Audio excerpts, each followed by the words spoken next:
সুন্দর একটি কেকের ডিজাইন নিয়ে আসলাম। এত সুন্দর কেক আসলে আমি শুরুতে বুঝতে পারি নাই যে এটা একটা বাস্কেটবল থিম কেক। আপু বরাবরই আমার কাছ থেকে কেক নেন। গত প্রায় ৪ বছর হয়ে গেছে। আর এমন সব অদ্ভুত, অদ্ভুত ডিজাইন এবং আনকমন ডিজাইন আমাকে দিয়ে করান, আমার কাছে ভালোই লাগে করতে। তো এই যে বাস্কেটবলের যে নেটটা থাকে, সে নেটটা আমি এভাবে বানিয়ে নিলাম ফন্ডেন্ট দিয়ে। তো এ ধরনের মজার কাজগুলো আমার হচ্ছে যে ভালো লাগে করতে এই অর্থে যে নতুন কিছু করা যায়। হ্যাঁ? তার জন্য অবশ্যই আপুকে ধন্যবাদ। তো আমি বেসটা আগে থেকে রেডি করে ফ্রিজিং করে রেখেছিলাম। এটা সবাই করেন যারা কেক নিয়ে কাজ করেন আমরা জানি। আর ডেকোরেশনটা পরে হচ্ছে আমরা টুলসগুলো তৈরি করে জাস্ট ধাপে, ধাপে সেখানে এড করে দেই। যে নেটটা আমি তৈরি করলাম বাস্কেটবলের, সে নেটটা সেট করার পর কেকের উপর আমি এক্সট্রা অংশটাকে হচ্ছে কেচি দিয়ে কেটে নিলাম এবং সুন্দর করে আমি নেটটাকে বসিয়ে দিলাম। আর এই কাজগুলো আমি করি হচ্ছে অনেক রাতে নিরিবিলিভাবেই করে থাকি। এটা আসলে বাস্কেটবলের যেই আপু স্যাম্পল মানে ছবিটা আমার কাছে পাঠিয়েছেন, তার মধ্যে একটি বর্ডার লাইনে ছিল। জিনিসটা কি আমি ঠিক জানি না।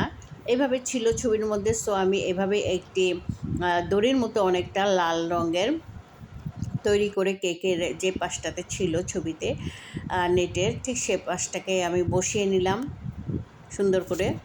এখন আসলো হচ্ছে বাস্কেটবল তৈরি করার পালা। তো বাস্কেটবল তৈরি করা আসলে আমার কাছে খুব একটা সহজ ছিল না। কেকের উপর বিশাল বড় একটা বল ছিল। তো আপুকে আমি জিজ্ঞেস করেছিলাম যে, "আপু বলটাকে আমি কেক দিয়ে করব? নাকি ভেতরে প্লাস্টিকের বলের উপর কাভার করে করব?"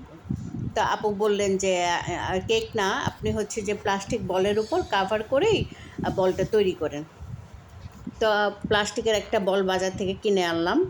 কিনে আনার পরে সেটার চারপাশটা এরকম ফন্ডেন্ট দিয়ে কাভার করে নিলাম আমি।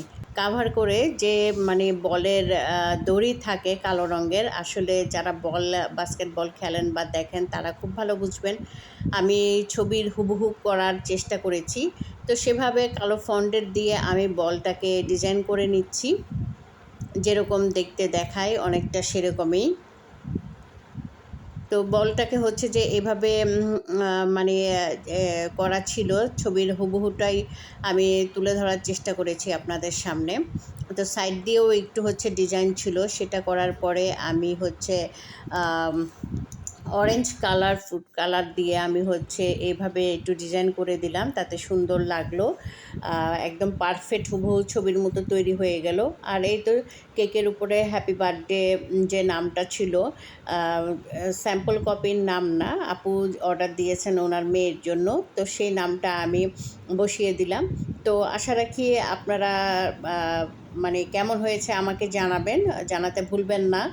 তো 15 বার্থডে ছিল আপুর মেয়ের, তো 15 আমি কেকের গায়ে লিখে দিয়েছিলাম। তো এভাবেই আমি কেকটাকে কমপ্লিট করেছিলাম। আপনাদের কাছে কেমন লাগলো আমাকে জানাবেন। ভালো থাকবেন সবাই।